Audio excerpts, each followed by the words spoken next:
Hey guys, welcome to day 2 of growing your organic wheatgrass and sprouts at home.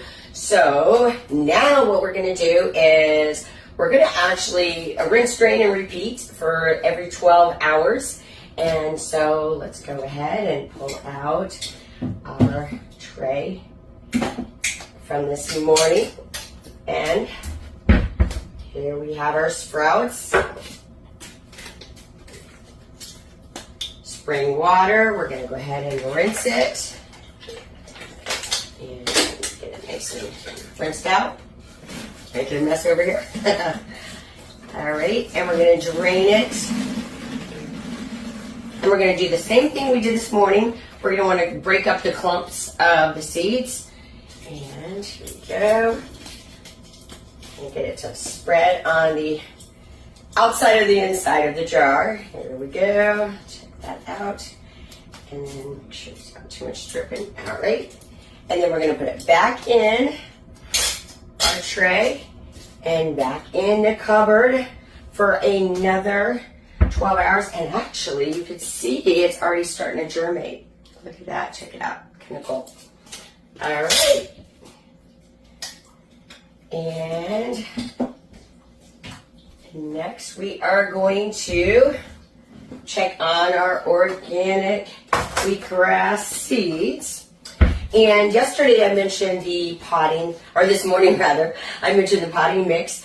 And there's a reason why I use the potting mix as opposed to, or the soil, organic soil, as opposed to growing without. It's much more nutritious when you use the soil, as well as I did try initially growing without soil, and it molds so easy. I seem to have a continuous mold issue when I wasn't using the soil. So in addition to being more nutritious, it also helps pull in that moisture and keep it from molding so easy. So it serves two purposes. And also, one thing I like too about growing it at home is that you can control it. Because prior to growing it at home, I was actually buying the wheatgrass, bags of wheatgrass at the health food store, and I already noticed when I started growing it, it's much greener. So having the control of being able to grow it at home and know how often you use the soil, because I am now for the first time, and it's so cool because it's already grown. This was harvested just a couple days ago, and I had it just trimmed all the way down. I cut it all the way as close as possible. And as you can see, it's already starting to regrow. So not only do we get to grow it, the seeds for the first time, they actually regrow in the soil. So that's awesome. But I'm not going to want to continue regrowing in the same tray and soil, because it will start pulling out nutrients and it's going to be less nutritious. But I'm going to go ahead and try at least 2 to 3 times maybe, and I'll see. And I've also noticed, like I had mentioned, that it is much greener. So once I start seeing a change in color, I'll also know that it is not as nutritious. So now we have these seeds, and what we're going to do is same thing. We're going to rinse and drain and repeat every 12 hours until we see it start to root. And alrighty, and we're draining. And once again, we are going to spread it out evenly.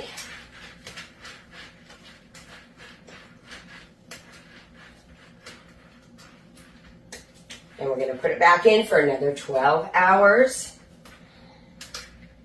Okay, woo. All right, and we're going to put the cover back on, keep it nice and dark and seal in that moisture.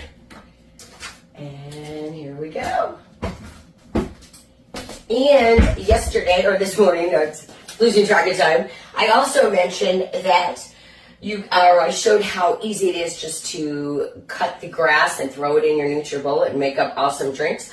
But I did not mention that you are going to want to strain out that pulp, because it is really hard to swallow.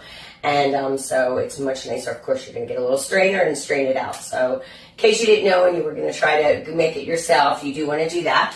And I just want to wish everybody the best. God bless. I'll see you in 12 hours when we do this again, and hopefully we'll start seeing some more sprouting.